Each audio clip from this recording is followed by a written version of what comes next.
যালিকাল কিতাব, এইটা এমন একটি কিতাব লা রাইবা ফীহি, যার মাঝে কোনো সন্দেহ নেই। কি দারুণ শব্দ, খুবই পাওয়ারফুল ওয়ার্ড। এমন শব্দ পৃথিবীর কোন লেখক বলার সাহস নাই। দুনিয়াতে অসংখ্য লেখক আছে, কত লেখক। আলহামদুলিল্লাহ আমিও 7টি বই লিখেছি। আগামী 3-4 দিন পরে নতুন আরেকটি আসবে, ওটা অলরেডি ছাপা হয়ে গেছে, বাইন্ডিং চলছে। 8 নাম্বার বই আসবে। পৃথিবীর যত লেখক আছে, কোন লেখক আজ পর্যন্ত বলে নাই যে আমার বইতে ভুল নাই। না, এটা আল্লাহর এলেম। এলেম কারটা ঠিক, আমাদেরটা না আল্লাহ। আচ্ছা, ওলার ছিদ্র করলে রক্ত বাইরে না দুধ বাইরে? মাশাআল্লাহ, এই যে কথাবার্তা কিছু কইতেছে। আপনাদের যদি গাই গরু বাড়ির থাকে আর সেটা আপনি ছিদ্র করেন সুই দিয়া, দুধ বের হবে, রক্ত বের হবে। আমরা যখন কোরবানির সময় গাই গরু কোরবান দেই, কিছু কিছু গাই আছে যেগুলো বাচ্চা একটু বড় হওয়াতে বিক্রি হয়। সকালবেলা দুধ দোয়াইলো 1 কেজি 1.5 কেজি পাওয়া যেত, কিন্তু জবাই করার পর ওলানে পাওয়া যায় কয় কেজি?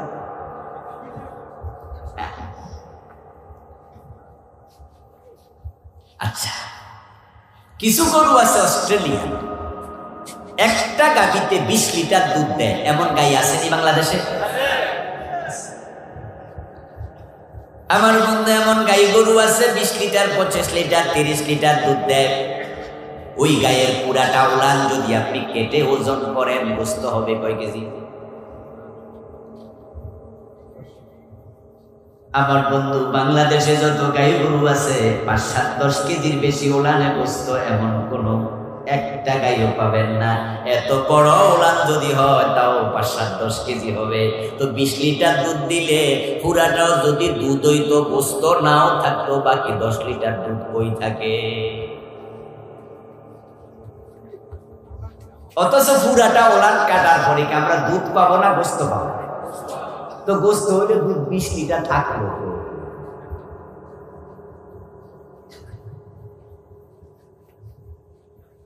আমাদের ইলমের মাঝে অনেক ভুল, জানার মাঝে ভুল, দেখার মাঝে ভুল। আল্লাহ কোরআনে বলছেন, ইন্না লাকুম ফিল আনআমি লাইবরাহ নুসকিকুম মিম্মা ফি বুতুনিহি মিন বাইনি ফারজিন ওয়া দামিন লাবানান খালিসান সাইগান লিশারিবিন। সুবহানাল্লাহ। ও দুনিয়ার মানুষ, এই গবাদি পশুর মাঝে তোমাদের জন্য আমি রেখেছি শিক্ষা, তোমাদের জন্য আমি ইবরত রেখেছি, শিক্ষা রেখেছি। আমি তোমাদেরকে যে পশুর ভিতর থেকে দুধ পান করাই, এই দুধটা আমি তার ওলান থেকে পান করাই না, বরং আমি পান করাই তার গোবরের ভিতর থেকে। মিম্মা ফি বুতুনিহি, আল্লাহ কয় পেটের ভিতর, বাতনুন 1 বচন, বহু বচন, বুতুনুন অর্থ পেট সমূহ। এই ওট, এই গাই, এই ছাগি, তোমরা যে দুধ টাইনা ওলান দিয়ে দোহাও, দহন করো, এটা নামে ওলান দিয়া, কিন্তু দুধটা আমি রাখি তার পেটের ভিতরে। কে বলতেছে? এখন পেটের কোন জায়গায়? মিন বাইনি ফারজিন ওয়া দামিন, পেটের গোবরের ভিতরে এবং রক্তের ভিতরে। সুবহানাল্লাহ। তাহলে আল্লাহ কইছে গোবরের ভিতরে দুধ আছে, আগামী বছর গরু কুরবান দিলে গোবর ফেলাইয়েন না, গোবর ধরে সাপ মারলে দুধ বেরিয়ে আল্লাহ না কইছে আছে। ফারজুন মানে গোবর, দামুন মানে রক্ত। গোবর মাছ থেকে, রক্তের মাছ থেকে আমি দুধ বের করি। আপনার চোখে আমার চোখে অনেক কিছু দেখা যায় না, কিন্তু আল্লাহ যা বলেন তাতে কোনো সন্দেহ নেই। আমরা দেখি গোবর চাপ দিলে ময়লা পানি বের হয়, গোবরের ভিতরে দুধ নাই, কিন্তু আল্লাহ কই আছে আমরা দেখি না, কারণ চোখ দিয়ে সব কিছু দেখার ক্ষমতা চোখেরও নেই। এই যে আপনারা এখানে বসে আছেন, এখানে অক্সিজেন আছে নাই? নাই, আছে। আছে, অক্সিজেন আছে। এই যে দেখছেন কেন কেন হাত তোলা দেখা যায়, কিন্তু আছে। নাকের কাছে গোলাপ ফুল নিলে সুগন্ধ লাগবে, গোলাপ ফুলের সুগন্ধ আছে, নাক সাক্ষী দেয়, কিন্তু চোখ দিয়া তাকাইলে সুগন্ধ দেখা যায়। আপনার পাশে বসে আছে আপনার ছোট ভাই, ধরে একটা সিমটি দেন, দেখবেন ব্যথা, আপনি বলবেন যে ব্যথাটা দেখা বোঝা যায়, চোখ দিয়া ব্যথা দেখা যায়। তাহলে সবকিছু দেখার ক্ষমতা চোখের নাই, আমাদের দেখায় ভুল, জানায় ভুল। আজীবন দেখলাম সূর্য হলো এত বড় বড় ফুটবলের সমান, কিন্তু বিজ্ঞানীরা বলে না সূর্য পৃথিবীর চেয়ে 13 লক্ষ গুণ বড়। কিন্তু 40 বছর 50 বছর চোখ দেখাইল কি, আর বিজ্ঞানীরা কইল কি? বঙ্গোপসাগরে যাবেন, কুয়াকাটার তীরে দাঁড়াইয়া, বঙ্গোপসাগরের পারে দাঁড়াইয়া তাকাবেন, গোধূলি লগ্নে সূর্য ডুবতেছে, এই তো অর্ধেক ডুবছে, এই তো 4 ভাগের 3 ভাগ ডুবছে। মোবাইল ধরে রাখবেন, দেখবেন পুরাটা ডুবে গেছে। ওখানে দাঁড়াইয়া সৌদি আরব পরিচিত কাউকে টেলিফোন করবেন, মোবাইলে বলবেন সূর্য ডুবছে, তখন সে দোস্ত কইল কেডা, ডুবার এখনো 3 ঘন্টা বাকি। আপনি দেখলেন এই যে ডুবতেছে, হে কব দূর মিশা কথা, 3 ঘন্টা বাকি আছে। তাহলে সূর্য কি আসলে ডুবছে? তা আপনি দেখলেন কি? দেখায় ভুল, জানায় ভুল। এই জন্য তো আমরা বই লিখি, বইয়ের সামনে লেখা দেই, ভুল হইলে তৈরা দিয়েন, আমি কৃতজ্ঞ থাকবো। কিন্তু আমার আল্লাহর ইলমে কোনো ভুল নেই। যালিকাল কিতাবু, সেই কিতাব, এটা ওই কিতাব, লা রাইবা ফিহি, এর মাঝে কোনো সন্দেহ, যা বলছি সব ঠিক। সুবহানাল্লাহ, সব সব আশ্চর্য কিতাব, যার মাঝে কোনো খুঁত নাই, নিখুঁত, কোনো খুঁত নাই, নির্ভুল, ভুলের লেশ। এই কিতাবটা আপনাদের বাড়িতে আসেনি? পাইয়া লাভ কি? পড়েনি তো? সুবহানাল্লাহ না কইতাছে, পড়েন। যারা পড়েন তারা তো অর্থ বোঝেন, যারা অর্থ বোঝে তারা তো ব্যাখ্যা বোঝে না, যারা ব্যাখ্যা বোঝে তারা তো কিতাবটা মানে না। যদি এই কিতাব আমরা বুঝতাম, মানতাম, ধরতাম, 53 বছর আগে আল্লাহর কোরআন এই দেশে সংবিধান হওয়ার কথা। দামি কিতাব পাইলাম, কিন্তু কিতাবটাকে সংবিধান বানাইতে পারলাম না। ওই কিতাবটা বরং গিলাপ দিয়া বাইন্দা মসজিদের টাকা রেখে, মাদ্রাসার টাকা। হতভাগা জাতি, এই কিতাবের তারা মূল্যায়ন করতে জানে নাই। এই কিতাব থাকার পরেও তারা ডক্টর কামাল মিয়ার লেখা সংবিধান মানতেছে, এবং তাদের সংসদে দাঁড়ায়া যখন বক্তৃতা দেয় এমপিরা, তখন কয় পবিত্র সংবিধান, সংবিধানের এত নাম্বার ধারা। ওরে বাবা রে বাবা, ডক্টর কামাল মিয়ার লেখা সংবিধানের ধারার এত দাম, আর আমার আল্লাহর আয়াতের ধারার বুঝি কোনো দাম তোমাদের কাছে নেই।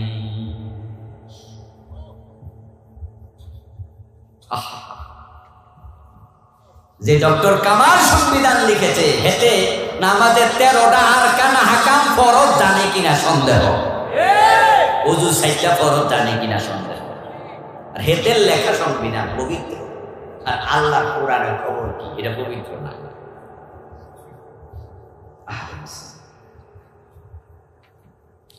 এ কোরআন আপনারা ছেড়ে দেওয়ার কারণে আল্লাহর আদালতের মামলার আসামি হওয়ার জন্য রেডি থাকেন। রাসূল নিজে হবেন মামলার বাদী। وقال الرسول يا رب إن قومي اتخذوا هذا القرآن مهجورا। আল্লাহ তাআলা বলতেছেন কিয়ামতের দিন আমার রাসূল বলবেন, আমার রাসূল মুহাম্মদ বলবে, ও আমার আল্লাহ, আমার জাতি এলো এলো এলো আমার রেখে আসা কোরআন তারা বর্জন করেছে, তারা ডক্টর কামাল একটা গ্রহণ করছে, আল্লাহ কোরআন তারা গ্রহণ করে নাই। আমি নবী তাদের বিরুদ্ধে মামলা দিলাম, তুমি বিচার করো।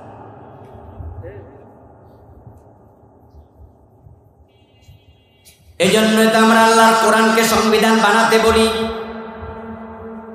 বিগত 15 বছর 16 বছর তারা আমাদের কণ্ঠনালী যতই চেপে ধরুক, যত আমাদেরকে কন্ট্রোল করার চেষ্টা করুক, আমরা কোনোদিন বলা বন্ধ করি নাই, বরং এই কথা বলছি, বলবই। কোরআনী সংবিধান কোন মানুষের লেখা সংবিধানের প্রয়োজন নাই। এই কথা বললে যদি ফাঁসিতে ঝুলানো হয়, আমরা ফাঁসিতে ঝুলতে রাজি আছি।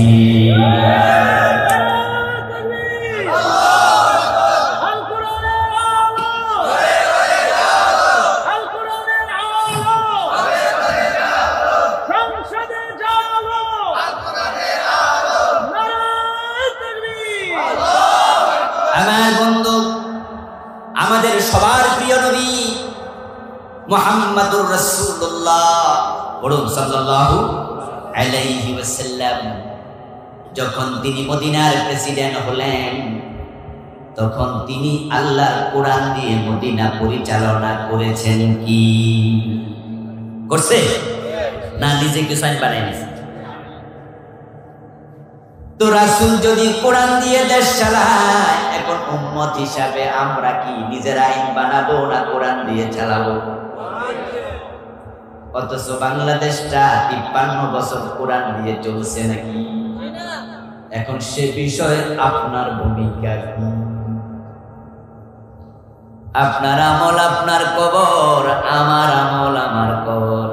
ফেরেশতা জিজ্ঞাসা করবে মান রাব্বুকা, জবাব আপনার নেতা যাইয়া দিব।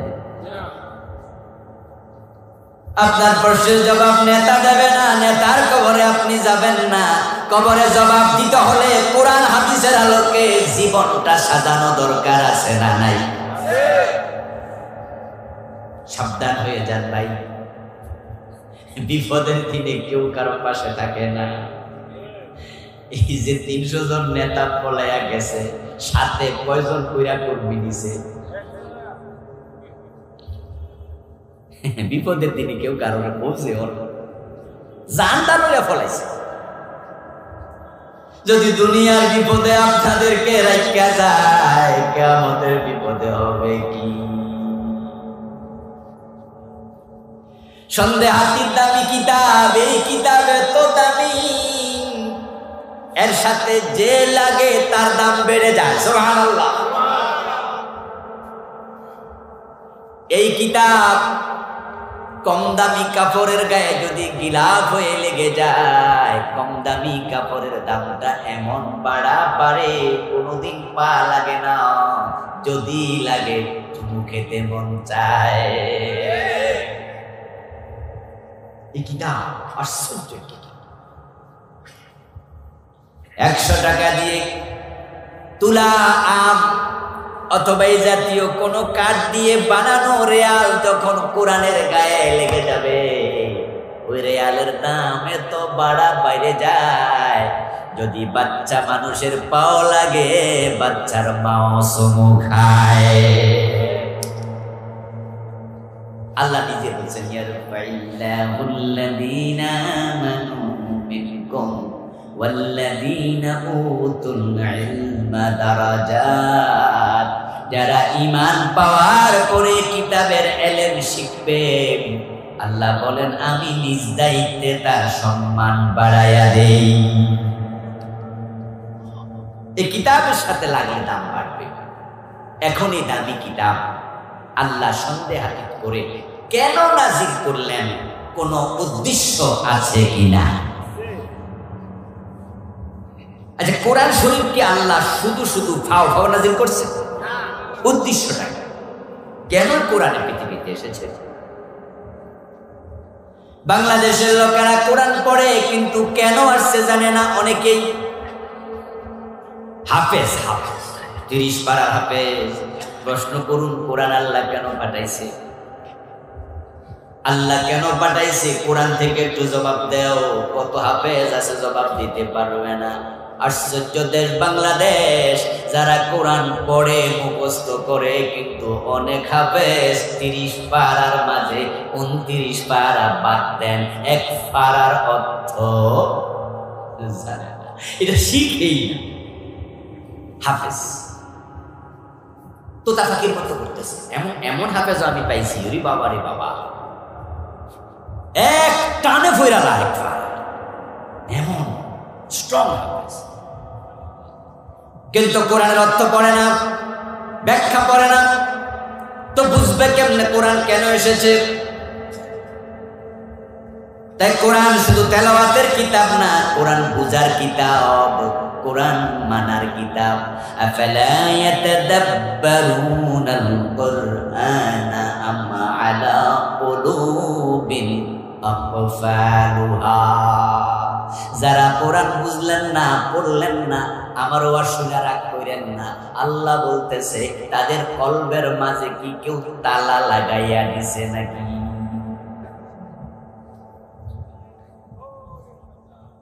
কোরআন তো আমি বুঝার জন্য, পড়ার জন্য, মানার জন্য নাজিল করছি। তোরা বোঝে না কেন? কলবে কি করে তালা দিছে?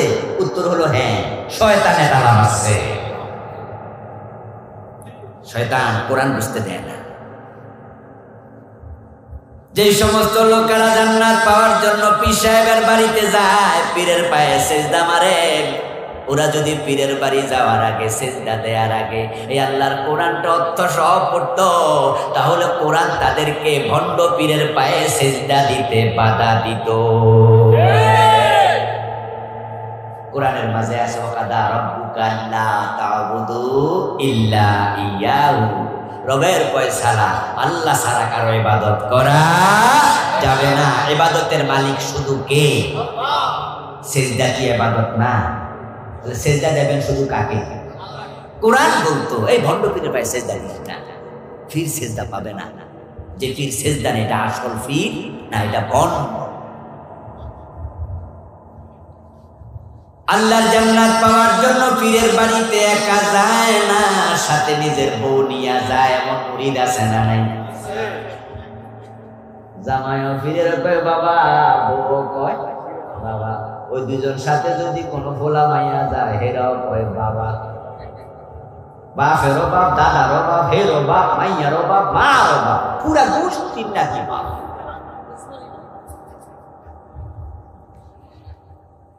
নিজের বউ দিয়া মেয়ে দিয়া পীরের পা টিপাইয়া দেয়, এমন মুরিদ পীর বাংলাদেশে 2-4 জন আছে না নাই? উদ্দেশ্য হলো পীর বাবা খুশি হোক, পীর বাবা খুশি হোক। যেমনে খুশি করা দরকার তেমনে করুন। নিজেও টিপু, নিজের বউ পা টিপুক, মাইয়াও টিপুক। যদি বাবা খুশি হয় তাহলে আমাদেরকে রেখে বেহেশতে যাবে। পীর বাবারে খুশি করার জন্য বউ নিলা, পীরের সামনে পর্দা লঙ্ঘন করলা। যদি পীর ধরার আগে কোরআন ধরতাম, তাহলে কোরআনের মাঝে পর্দার বিধান আছে না নাই? তখন বেপর্দা পীরের কাছে বেপর্দা বউ নিতে কোরআন তোমাকে বাধা দিত। কোরআন ধরবেন আগে না পীর ধরবেন আগে? বাংলাদেশের লোক কোনটা ধরে আগে? কর শক্ত কইরা ধরে, এমন ধরা ধরে পীরের পা সুইসা আঙ্গুল চিকন করে।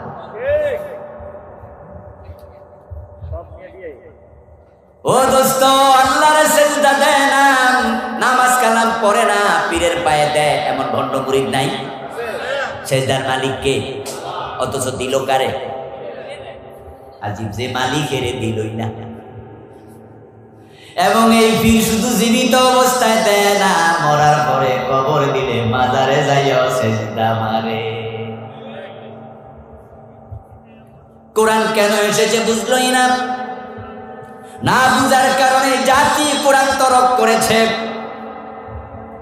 এখন আল্লাহ বলতেছে কোরআন কেন নাজিল করেছি শোনো, আমার সাথে একটু এবার পড়ুন। যালিকাল কিতাবু লা রাইবা ফীহি হুদাল লিল মুত্তাকিন।